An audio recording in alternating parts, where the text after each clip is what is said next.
Welcome to the Art of Connection, Muslim Matters Edition. I'm your host, Bilal Khan, and this piece is about marriage relationships.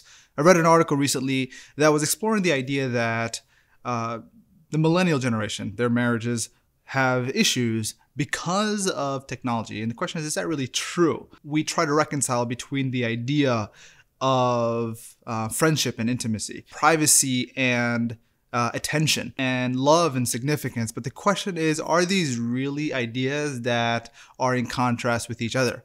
I think the reality is that as people, as individuals, there's a time and place for each of those facets of an individual's needs. But when it comes to marriage relationships, I think the issue is that maybe technologies magnify and bring about symptoms to a deeper underlying problem that exists today. And the idea of knowing how to connect and knowing how to build relationships with one another, especially those who are most closest and dearest to us in our lives, i.e. our spouses. And so the question that comes up is, how do you connect? How do you make sure that that relationship is strong? Perhaps it has to do with the understanding of an individual, of oneself, and their capacity to and willingness to compromise their own desires and their own needs toward the fulfillment of the desires and needs of the other spouse. The more one is willing to do that, perhaps the more of a stronger bond or connection that would exist there.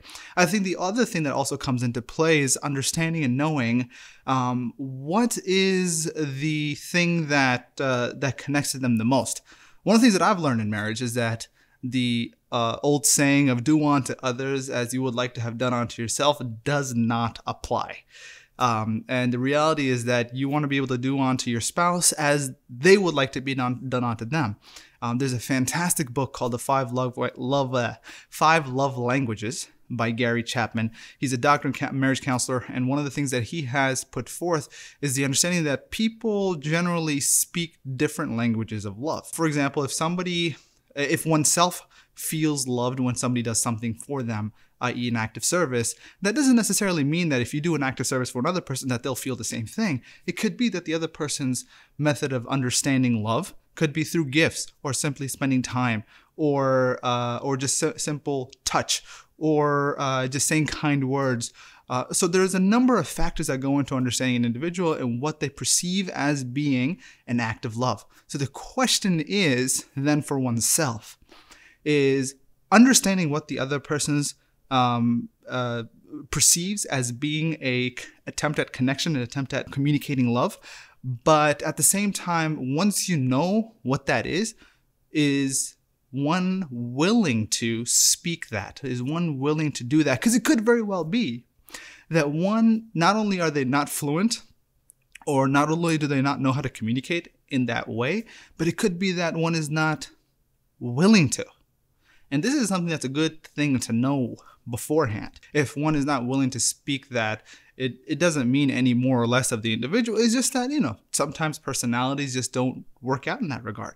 And so it's just a matter of knowing what that is. So that's my thought. I mean, the idea is one willing to let go of one's own needs and desires for the fulfillment of the other, and at the same time, when it comes to communicating and connecting with them, are you connecting through the right means? Let me know what your thoughts are. Have you, experienced challenges? What are your thoughts on this issue? Is technology really something that is interfering with the lives and connection with one another individually as spouses? And if not, what do you think is a real problem? May you be blessed with peace, safety, security, and freedom now and in the days to come. I'll see you soon.